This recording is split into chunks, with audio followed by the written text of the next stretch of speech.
I believe a large majority of the population, like 80-90% of people, if not 100% of people, should be supplementing this product. Omega-3s, and this usually comes in the form of fish oils, and for the plant-based people, it's going to be algae oil. They both are made of the same thing. They're omega-3 fatty acids. And omega-3 fatty acids is a type of fat that is really underconsumed in the entire world, honestly. There are two main types of fats, omega-6 and omega-3.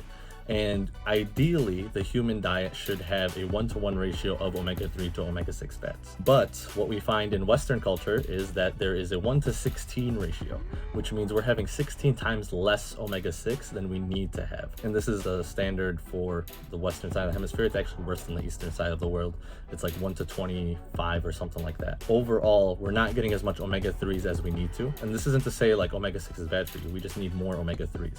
So we should try to prioritize omega-3s. They have a lot of benefits, including improving skeletal muscle hypertrophy and recovery. It improves cognitive function. It improves fat oxidation, which means you use fat for fuel a lot easier. It's anti-inflammatory. It improves heart, skin, and joint health. It's really helpful with those, and bone health as well. So it has a lot of positive functions that most people need, and for those reasons, omega-3s are definitely essential. I recommend this to pretty much everybody that I've ever coached to consume omega-3s. I take it daily, definitely really helpful. You notice the difference after taking it for a week if you haven't taken it before, and when you stop taking it for a period of time, you're going to notice the difference as well. So supplementing omega-3s, whether that's fish oil or algae oil, is going to be really helpful for you. Definitely highly recommend omega-3s. Omega-3s are essential. Next one we're going to be talking about is greens. Greens are just dried powdered vegetables and plant matter. What they help with is they give you a lot of plant-based micronutrients, antioxidants,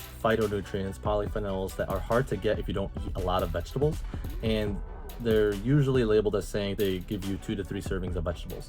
Now, the downside to greens is that they do not give you any macronutrient value. So they won't give you any fiber that you'll get from vegetables, and that's because of how it gets broken down and processed. You're not going to get any of the fiber, you're not going to get any of the carbs or fats that you might get from most vegetables, but they are still valuable in the sense that you're going to get the micronutrients, antioxidants, and other nutrients that are really hard to get if you're not consuming enough vegetables. These are not a replacement for eating enough vegetables. Can't stress that enough. They're not a replacement for eating enough vegetables. They are, however, kind of an insurance policy to help you get the nutrients you need that you would get from vegetables. There are benefits to greens powder beyond just the actual nutrient benefits.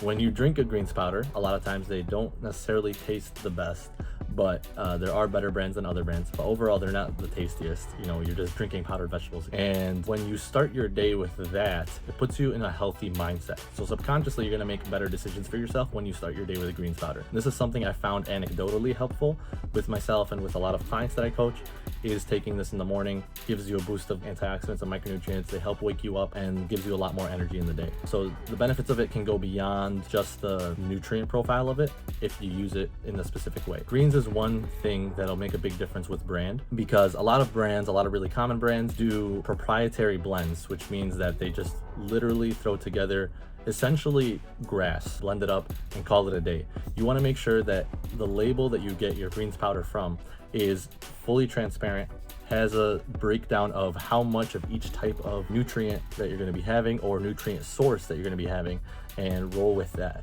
Some specific ones that are always really good to have with green supplements are going to be spirulina, chlorella, matcha, alfalfa, and then any kind of pre or probiotic as well. Those are just some basic ones that most of the proprietary blends do not have. Next thing is vitamin D. Now, vitamin D is an essential nutrient in the body, and vitamin D deficiency is super common in our modern society because we spend so much time indoors. We spend a lot of time covered up. We don't usually get sun on our skin, and especially in the winter months, you are more prone to vitamin D deficiency because it's usually cloudy. I'm in Chicago, and I don't think I've seen the sun directly in 2 months. So definitely vitamin D deficient. That's when vitamin D supplementation is going to be most important.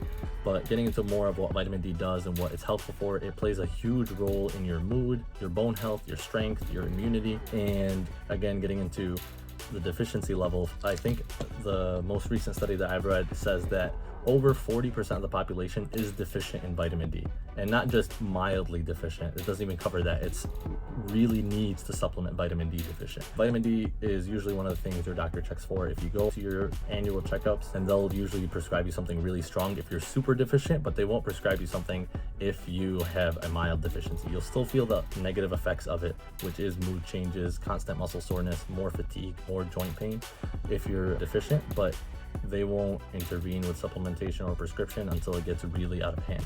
Now, everything I said is pointing in the direction that vitamin D is an essential nutrient. Again, it is super important to have. It is something that most people are deficient in. The dosage, I would say, will vary depending on your need, depending on the type of job you have, depending on how often you're outside, depending on what kind of foods you eat. You know, some dairy products, poultry products like eggs will have some vitamin D in it. If you consume those regularly, you won't be as deficient as someone else.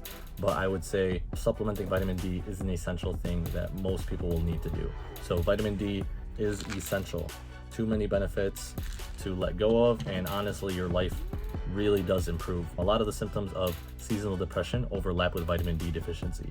So in the winter months, again, when you're not getting as much sunlight as you should, or can, I should say, a lot of people swing to seasonal depression as the cause of that. But a majority of the time, I don't want to say every time because it is a real thing that people experience, but majority of the time, vitamin D deficiency is going to be the cause. And if you supplement vitamin D, you can see a huge alleviation of those symptoms that led you to believe you had seasonal depression. So vitamin D supplementation, essential, especially in the winter months.